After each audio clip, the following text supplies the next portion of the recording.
Good afternoon to all of you. And first of all, I would like to apologize for not being physically present at the venue of the meeting today in Delhi. I happen to be now posted in Gujarat, and it's one of those days when, getting out of office was difficult. I'm really sorry for that, and I hope I'm able to communicate with you and engage you in this format. This is an e-content format. Uh, Before I begin, I would just like to mention to you that I have extensive experience in the school education sector, and I have also worked as the head of the ATI, the Administrative Training Institute of Gujarat, at a very, very opportune time. And that was a time when we were actually conducting the 4.5 days Karma Yogi training program in Gujarat, uh, which consisted of trainees drawn from the entire length and breadth of the employees of Gujarat, which means 100% of the employees from the top leadership down till the peons, class 4, class 3 people were all trained in this manner. It was a physical training program and it was a wonderful experience. But that experience, I learned a lot, and one of the things that I learned was that we bureaucrats may be excellent at our work. We are often excellent at our work, but we do not make for very good trainers. We are dismal at times, and because of which training has really suffered all these years. And I think this is a very great effort, the iGOT platform, where we are trying to make very engaging kind of content um, to overcome the issue of boring bureaucrat trainers. Uh, at least one of those is, but at least this is one of the issues. Now, let's come to this whole idea of how we can create good e-content. Let me tell you a very small story about the Diksha and the Swayam platforms before I begin. So, Diksha platform, as some of you may know, began in 2017. When we began in 2017, we began as a teacher training platform and not as a platform which is predominantly for students, for e-learning for students. So at that time, we began the platform. We ourselves decided what is the content that is going to go there, what is the length of the content, how it is going to be presented, how it is going to be evaluated by the learners, etc. And we put it in the platform. It didn't work. Subsequently, within months, we realized that it's not working, and we decided that we need to revamp the whole platform. And that is how the new Diksha was born. And what we did was started extensive stakeholder consultation. So we realized that if our end user is the learner, the student, then we need to consult the students, we need to consult the schooling system, the teachers, the parents, everybody.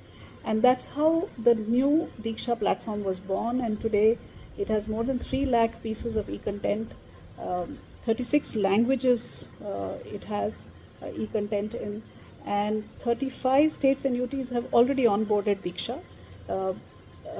And the platform is supported, funded, etc., budgeted by the government of India. The problem that we face with Diksha and also with Swayam, I mentioned both the platforms right in the beginning, is the fact that the content may be good, but the delivery is not engaging enough. You will often find on these platforms exactly the kind of screen that you're seeing right now with me on it. So I'm covering about 2/3 or half of the screen. I'm speaking and I continue to speak in a droning voice. There is no expression and I'm not able to get across to you. And I continue for an hour or so, and I think I have delivered the content. That is what is going on in quite a few pieces of content there. And that is something that is a huge pitfall which would need to be avoided. So, on the basis of the learning experience of Diksha, Swayam, and the Nishtha, Nishtha is the world's largest training program of teachers, which is done online by the Government of India in the School Education Department. And we have close to 96-97 lakh teachers in India in the school education system. And Nishtha is compulsory for all of them. So we have, Nishtha 18 modules for the primary school teachers, 10 modules for the foundational teachers, 66 modules for the secondary teachers. So they have to go through all the modules, pass all the modules, the tests, etc., do their assignments. And for that, we had to make it really engaging, very, very case study based, very contextualized, very local flavor based. And I'm glad to tell you that Nishtha was a big hit, and we feel very relieved. Of course, there is much we can do, to improve it. But then at the time that we did it, when we made it online, this was during the pandemic. It was a fairly good job. Now, coming to content, on the basis of all the experience that I have had, there are certain principles that content should follow if we want to create content for effective learning. So I'm going to divide those principles into 4 categories. The first set of categories is the set of principles which apply prior to the creation of the content, e-content. The second set of principles is during the creation of content. The third set of principles is during the implementation of the content. And the last is post-implementation. So let us look at the pre-creation of content. What are the principles? Now, there could be many principles, but I'm telling you from what we have experienced and what perhaps are the main ones. Of course, you can derive many principles. So, pre-creation of content, principle 0. I love to use the number 0. This was discovered in India, and we often start with principle 1, 2, 3, etc. I love to start with 0 because this is very indigenous. So principle 0 is the principle of consultation. You will have to do consultation. You will have to talk to your end users. You will have to find out what they want, how they want it. It's possible that your end users may say something, the individual end users, but the department may say something else. You will have to find the right balance. It is your job. It is your job to find out exactly all this. Principle 1, that was principle 0, the principle of consultation. Principle 1 is the principle of extensivity. Remember that after you've done your consultation, you will not only have to prepare the content that your learners or your trainees want, but also the content that you want to give.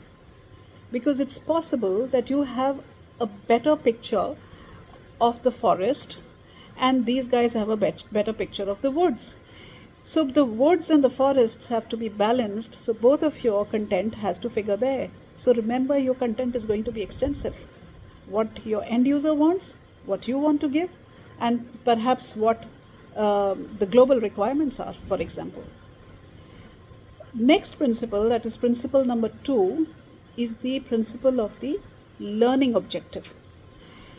Before starting to make any content, before starting to create any content, it is imperative that we know what are the learning objectives of that particular content. Remember that the training that we are going to undertake with the help of this content is for the purpose, explicit purpose, to fill a gap in the professional knowledge or the skills of the learners. And if that be the case, the clarity of the learning objectives and the outcomes is of the utmost importance.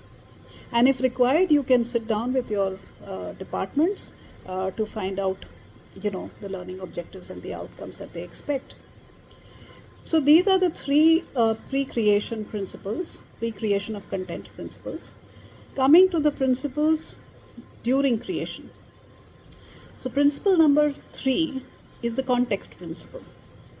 You have to contextualize your content. Now, what do I mean by contextualization and why contextualization? So contextualization means that it has to become relevant to the requirement. So you have to use the language of the department, you have to use actual examples, you have to use case studies, best practices, national as well as international, court judgments, research studies, facts and figures, photos and videos from the fields, even very brief interview clips, etc. Only then it becomes relevant, it becomes contextualized, right? So when it is contextualized, only then it is engaging. That is the why of contextualization. So to make it engaging, you will have to contextualize it, and this principle is something that we use in every training program. And you will see this principle used across the world, the principle of context. Then we come to the principle of prior knowledge. Do not assume prior knowledge. And while you're not assuming prior knowledge, do not try to oversimplify either. Now, what do I mean by this? Let me give you an example. So, when I was secretary school education till last year, before I retired in November 2022, I was in the government of India as secretary school education. So I used to hold these meetings almost every month with all the states where, we would review the work that is happening there. And I would often find that if I use any technical term of school education, because of the turnover, the very fast turnover of state leadership in terms of officers, they used to often not understand what I'm talking about. Have you prepared your competency-based items bank? No idea. Why is your adjusted NER falling down? No idea, because these are the terms that they did not understand. And when we realized that they're not understanding the terms, we prepared something called the Shiksha Shabdakosh, which is a dictionary of terms, technical terms used in school education. This has been prepared for the first time. You can find it online. And we circulated it to the states. Now they have actually translated it into their own languages, and it is going down to the grassroots levels in some states. So it is important to understand that prior knowledge may not be there in all cases. Therefore, technicalities must be explained, and probably glossaries and dictionaries are the best ideas. And do not oversimplify, because here you are dealing with officers. They are a very smart lot. They come with a lot of experience, with a lot of training. So do not oversimplify as well. I mean, respect their intellect, and accordingly we prepare the content. The next principle, that is principle number 5, is the principle of size and accuracy. The size of the content and the accuracy of the content. The size of the content has to be very, very tiny. The concentration span is very low now. हम लोग भी उठते के साथ सुबह हम लोग WhatsApp करते हैं, शाम को सोते वक्त, रात को सोते वक्त हम व्हाट्सएप करते हैं, हम इंस्टा देखते हैं, हम फेसबुक देखते हैं, हम ट्वीट करते हैं, हम we talk in terms of in terms of abbreviations, IMHO, in my humble opinion, etc., etc. These are the kind of things we are doing. Our concentration span is very, very low. Therefore, the training has to be aligned to that. The module has to be aligned to that. It has to be bite-sized. So, by bite-sized, I mean it could be 2 minutes, it could be 5 minutes, but it should not exceed 10 minutes. And the best format is, of course, film, but it could be any other format as well. And accuracy is something which must be done. We are government, we are dealing with government. Government cannot give inaccurate facts in their training programs. So you have to be very careful about that. The principle number 6 is the design and the visually appealing principle. So the design has to be, and the visual appeal has to be very good. It has to be clutter-free. So you will begin, of course, with your learning outcomes, and you will have a number of modules, and you will do the sequencing, etc. The design of the sequencing has to be from familiar to unfamiliar, from simple to complex, known to unknown. And then you have to take care of the certain presentation aspects, like the font size, the font design, the number of lines on one slide, the clarity of articulation if somebody is speaking, the hyperlinks. It should not be cluttered, as I said. So all these would form the principle number 6. Principle number 7 is the authenticity principle. So, like I said, do not underestimate your clients. Everybody has Google, and everybody knows about ChatGPT and Gammas, etc. You will have to do better than that. You will have to be original. you will have to be authentic. You can't download stuff. You can't ask Gamma to do your PPTX. All of us know. I'm 60 years old. I know how to do Gamma. So do not assume that people don't know. So do a good job. Be authentic. Principle number 8 is the principle of multiple formats.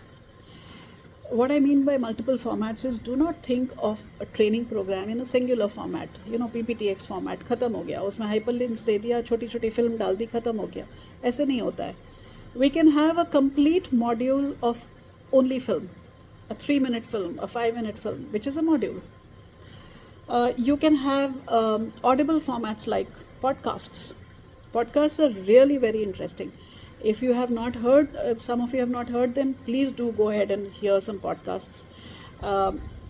In fact, podcasts are the in thing now. You're driving, you're inside a bus, you don't want people to see what you're seeing, so you simply put on a podcast, put your earplugs, and there you are, you're listening to something very interesting. You can have gamification, you can have QR codes, you can have lectins, lecture demonstrations, filmed based on simulations. You can have excerpts from movies and serials. You can just make it extremely interesting. So the formats can be multiple, and the sky is the limit of your imagination. Then these were the principles for creation of content. Let us go to implementation principles. What are the content implementation principles? So principle number 9, and which is a very important principle, is searchability. So you have to make the content easily searchable. And how do you do that? It's through keywords. So every time you create a module, even if it's a film, there will be certain keywords which are important in that film and which are important for searching. Those keywords must be there as a part of your taxonomy for search. See, your learners, your trainees are not going to look at a title. They're not going to search for a title because they don't know what title you have imagined. But they're going to search for keywords. For example, in the school education sector, nobody would know if you have put a title something like the transformation of school education through competency-based education. Okay. However, competency is a keyword which everybody will search. And with that, if they get this, they may want to hang on to this, this training program and learn from it. So searchability is the 9th principle. The next principle is taxonomy. So in Diksha, for example, we have a taxonomy where a child can search through boards, through languages. By boards, I mean secondary boards. Through languages, grades, subjects, topic, within that subject, within the topic, the learning outcomes, skills, assessment items, films, text, textbook, etc. Everything can be searched. There is a categorization of everything. So you will also need to have a taxonomy. And bureaucrats and administrators are so used to systems and taxonomies, and they work best when there is a format or a structure. So you could probably categorize your programs department-wise, or I don't know, alphabetically or level-wise, level 1, 2, 3, 4, or designation-wise for directors, for deputy secretaries, for under-secretaries, whatever. Or, common learning modules for everybody like RTI or cybersecurity, and specific learning modules for departments, something like that. You could arrange it sequentially, whichever way you want, but there has to be some kind of a taxonomy. The next principle is the method of engagement. So what is the method you're going to deploy for engaging your learner? So, of course, if you organize your content into tiny modules which are independent of each other or connected to each other, either way it works. If it is tiny, that is the first thing that you have done to engage your learner, because your learner would like to stay on it for the next 4, 5, 6 minutes, especially if it is meaningful as well. Then to engage the learner, you can have interesting questions to trigger curiosity, raise interesting problems and then give the solutions, or issues and then give the solutions. You are contextualizing it, so that itself makes it very engaging. Then you can also give, links to discussion forums. You can also give the meaty part first and give hyperlink of the details. So that also makes it very engaging. So you can do it in various ways, and you'll have to think of some formats for that. Then the next principle is the takeaway principle. So this is post-training principle. So once the training gets over, is it going to be just give your feedback and tata bye-bye, here is your badge and here's your certificate? Or is there going to be some takeaways? So if there are takeaways, then it becomes much more interesting for the trainee. So by takeaways, for example, I mean you've learned something. So how about giving a checklist, so that when you go back to your office, here's a checklist to apply it in your office, or to start work on this. Or here is a set of your peers with whom you can form a group, or you can have peer tutoring. Or here is the link to the discussion forum on this topic. Or here are dictionaries or technical glossaries. Here is a chatbot which you can download on your WhatsApp and ask questions, and you get answers to all your queries related to the aspects of your department. So a lot of things could be takeaways, and it must be a part of the content that is being created. And the last principle is the feedback principle.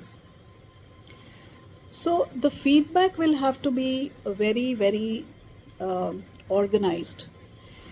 So because it is important for the purpose of iteration of the content, so if you want to modify it to some extent, decide whether to continue with it or not to continue with it, etc., it's very important. And feedback can be taken on various aspects, such as what were the learners' reactions? Did they like it or did they not like it? What didn't they like? Why didn't they like? Have they achieved the learning objectives? There will be different ways of finding that out. Have the skills that you wanted to transfer related to their department, have those skills been transferred? Has that knowledge been transferred? And this is something you can find out from the department. You can also ask the department, what is the impact of the training on the work in the department? So, your feedback can be in many ways. It can be for the individual, it can be for the concerned department or the organization. It could be even peer feedback. So if you form a peer group or a mentor-mentee group, it could be some kind of a feedback from there as well. And that reminds me, mentoring is a very good takeaway. So if you simultaneously create a platform for mentoring, where volunteers, senior people, experts, they volunteer to become mentors, and those who want a mentor get linked to a mentor online, that's a very big attraction for engaging with the program, because that here is a guy, I'm going to get a mentor, here is a lady or here is a person who is going to now, without judging me, help me understand a lot of things, solve my queries, or guide me towards the right place where I can acquire the knowledge. So it's going to be a very huge attraction, the whole mentoring aspect. So that is the end of the major principles that I thought that I should bring to your notice, which I have gathered across the years, and which we feel that would be very useful for creation of content. At the end of the day, we just have to remember that learners will engage with the content only if they find that going through the content is a productive use of their time. Otherwise, even if it's a 5-minute content, in the first 10 seconds they can leave it. And after all, it's something which is being voluntarily done. So, you have to be very, very careful about the engagement aspect. So I think with these principles, I would like to just add one more thing in the end, that remember that the team you create to create the content will need one overall strategist who will be the go-between the department or the organization and the team which is creating the content.